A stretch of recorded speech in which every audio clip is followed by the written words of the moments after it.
Hello everyone, आप सब कैसे हैं। मैं उम्मीद करता हूं कि बहुत अच्छे होंगे और अपनी पढ़ाई को बहुत अच्छे से कर रहे होंगे। मैं आकाश कुमार बढ़ाना आईसीटी वर्चुअल क्लासरूम में आपका बहुत बहुत स्वागत करता हूं मेरे प्यारे बच्चों।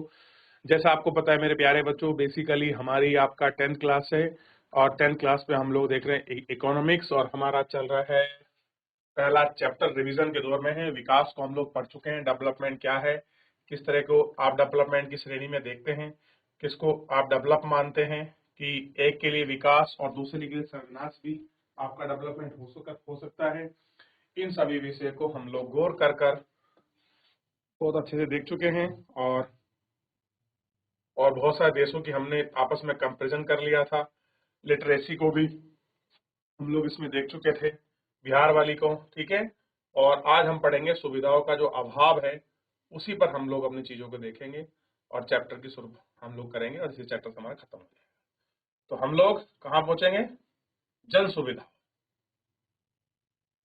तो सबसे पहले एक बार ये डाटा दिया गया है, इस डाटे पर अब आप नजर दौड़ाइए और कुछ इस डाटे में इस संबंधित कुछ पूछना है तो आप मुझसे पूछ लीजिए।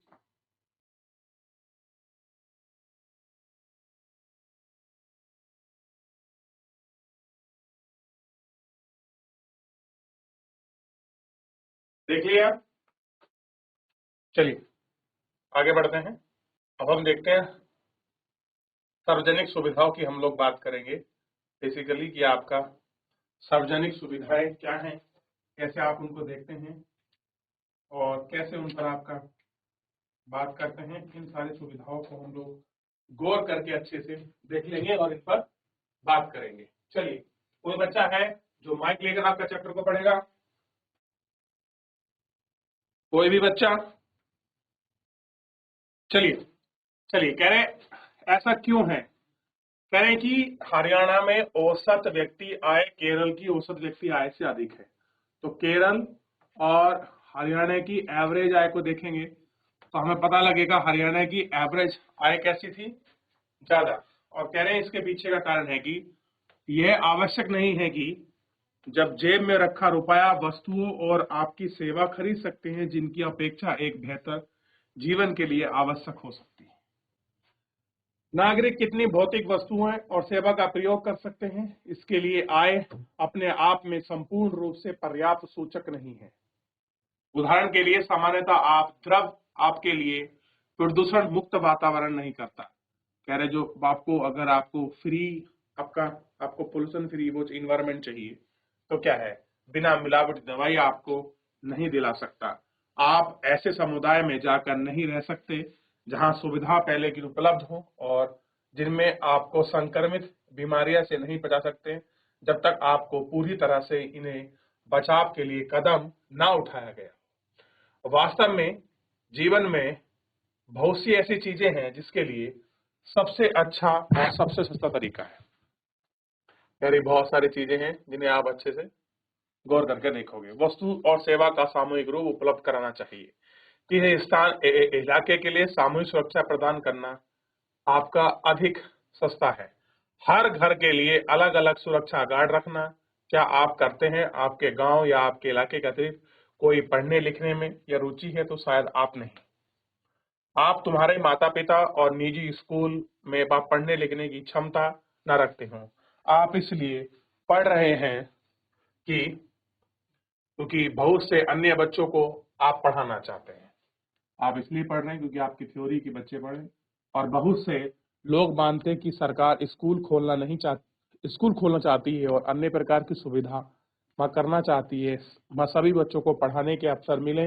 और बहुत सारे क्षेत्रों में बच्चे, मुख्य रूप से लड़कियां या उच्च विद्यालय शिक्षा नहीं ले पाती। यानी कि अगर आप बॉयज और गर्ल्स की कंपेरिजन करो तो इनका हायर जो एजुकेशन है, उस हायर एजुकेशन में रेट क्या मिलेगा आपको?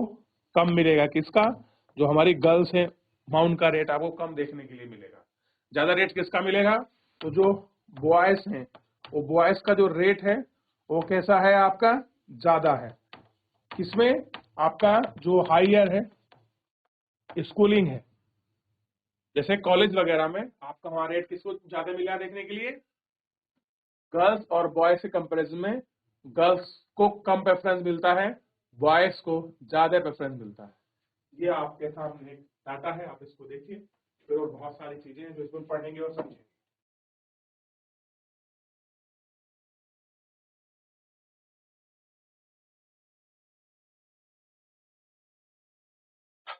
इतना देख चुके हैं, इतने पर आप लोग बात कर चुके हैं, यहाँ तक किसी को कोई डाउट, कोई क्वेरी किसी प्रकार का?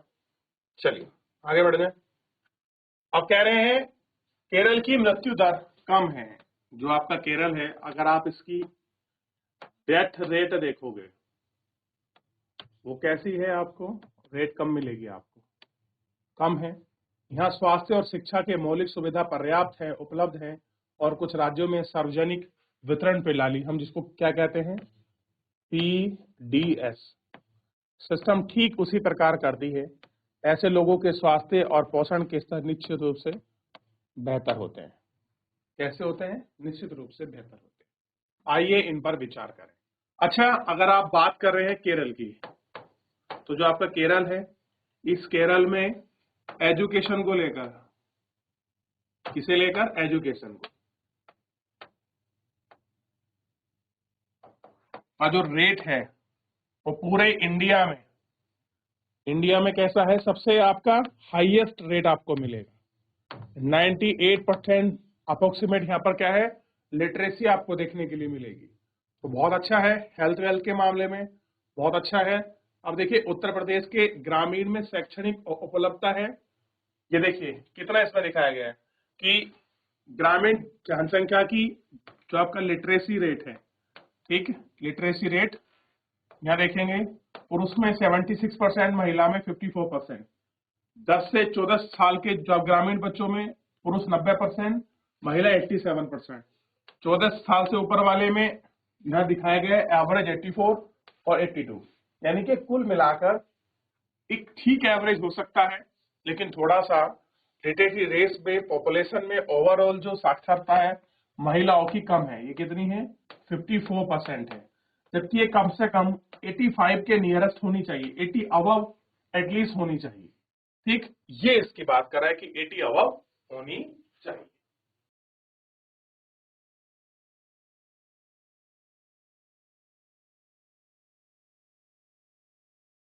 चलिए, आप कह रहे हैं क्या आश्चर्य नहीं है कि हमारे पड़ोसी एक छोटा देश आपका श्रीलंका है, हर विषय में भारत से आगे है, जैसे बड़े देश का विश्व में इतना नीचा क्रम है। इसलिए तालिका 1.6 में यह भी दिखाया गया है कि नेपाल और वहाँ बांग्लादेश की प्रति व्यक्ति आय भारत की तुलना में कम है, फिर भी भारत में आयु संभावित पीछे नहीं है।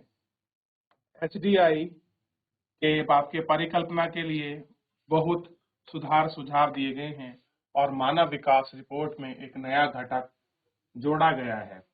और आपका मानव विकास से पहले यह बात स्पष्ट कर दी गई है कि मानव एक देश में नागरिक के साथ क्या कर रहे हैं, स्वास्थ्य और उनका कल्याण सबसे आगे जरूरी है।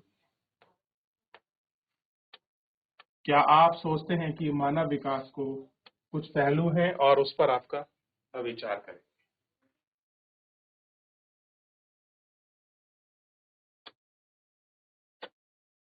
अब है विकास की धारणा। हम विकास को जिस तरह से परिभाषित करके अभी भी मान लेंगे कि एक विशेष देश काफी विकसित है, हम निश्चित रूप से यह चाहेंगे कि विकास का स्तर ऊंचा हो, कम से कम भावी पीढ़ियों के लिए एक स्तर बना रहे। यह स्पष्ट है कि वांछनीय है कि 20वीं सदी के उत्तरार्ध में बहुत से वैज्ञानिक ने यह चेतावनी दी है कि विकास का वार्तालाप किस प्रकार और कैसा है। ठीक, और भारत में भूगत जल, ये भी हम देखेंगे। भूगत जल मतलब भूमिगत नवीकरणीय जल संसाधन है, फसल और आपका पौधों की तरह भी संसाधनों पर पुनर्प्रकृति है, यानी कि बहुत सारे ऐसे फल है जिनको आपका हम कर सकते हैं, अति उपयोग कर सकते हैं। भूमिगत जल बरसात के लिए हैं, पूरित हैं, इनमें प्रयोग होते हैं, साधारणतः उपयोग है, गैर नवीकरणीय संसाधन है। इन संसाधनों का धरती पर एक निश्चित भंडारण है, पूर्ति नहीं कर सकते, ये सब देखते हैं। और कभी कभी हम ऐसे हैं जिनके बारे में पहले ही जानकारी ले चुके हैं और ये समाप्त कर चुके हैं।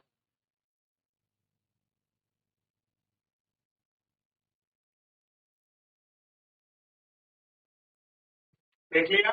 चलिए अब देखते हैं प्राकृतिक संसाधनों का दोहन, कि कैसे नेचुरल रिसोर्सेज का दोहन हो रहा है। कह रहे हैं एग्जाम्पल के लिए देखिए, हम जमीन से कच्चा तेल निकालते हैं, वह एक गैर नवीकरणीय संसाधन है, लेकिन तेल का एक ऐसा स्रोत मिल सकता है जिसके बारे में पहले जानकारी ना हो, इसके लिए हर रोज समय खोज चलती है।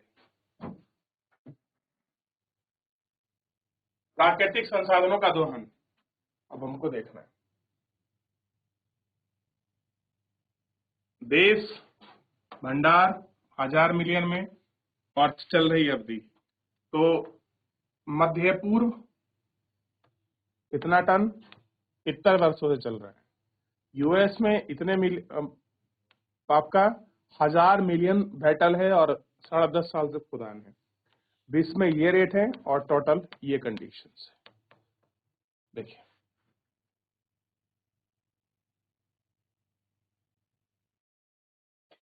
देखिए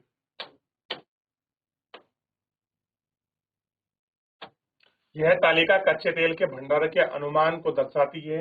अधिक महत्वपूर्ण यह है कि बताती है कि कच्चे तेल का प्रयोग वर्तमान दर पर चालू हो रहे भंडार में कितने वर्ष तक चलेगा।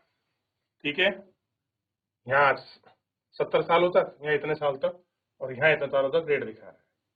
यह संपूर्ण विश्व के लिए, किंतु अलग देशों के लिए अलग स्थिति है।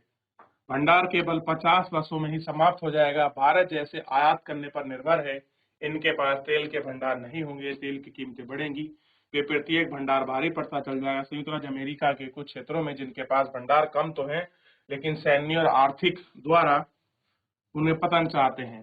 धारणता की क्रम व प्रश्न की प्रवृत्ति प्रक्रिया में कई मालूम खड़े हैं। क्या किसी देश के विकास प्रक्रिया के लिए कच्चा माल अनिवार्य है? चर्चा कीजिए। भारत को कच्चा तेल आयात करना पड़ता है। उपरोक्त स्थिति को देखते हुए भारत के लिए आने वाले समय में कितना पूर्वानुमान होगा, ये हमको देखना।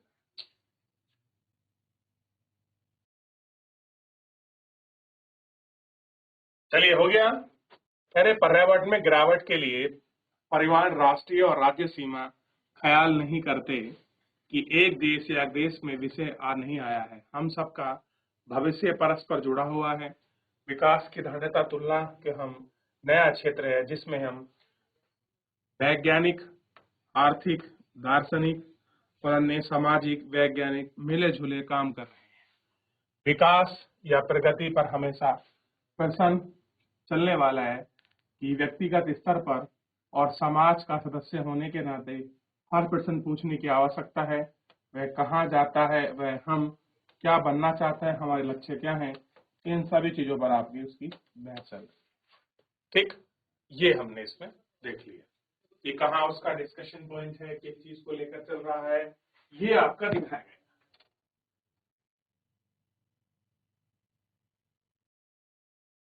हो गया। तो इस तरीके से जो है बच्चों पूरा चैप्टर हमने आपका देख लिया और पूरा चैप्टर आपका समाप्त हो गया। किसी का कोई डाउट पूरे चैप्टर में, कोई क्वेरी है किसी बच्चे की, पीछे संबंधित चैप्टर जो हमने पढ़ा है, कोई भी डाउट, कोई क्वेरी रह गई हो, मेरे प्यारे बच्चों आप मुझसे पूछ सकते हैं। किसी भी बच्चे कोई क्वेरी, कोई क्वेश्चन। अच्छा एक चीज ध्यान रखिए आप सभी, मैं कुछ चीजें बता रहा हूँ, इनको आपको घर से लिख कर लाना है।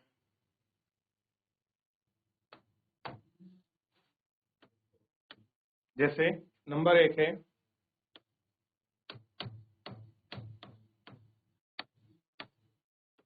धारणता विकास। आपको लिख कर आना धारणता विकास क्या है।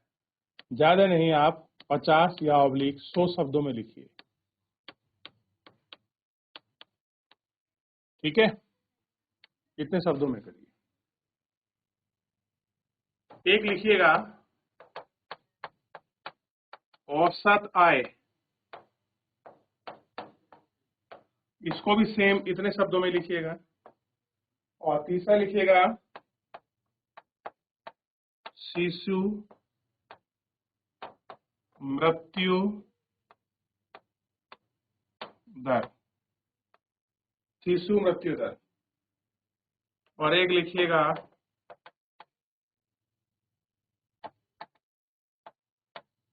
साक्षरता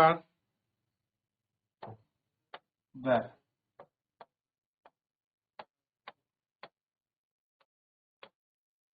ये देखिए, करिए इनको।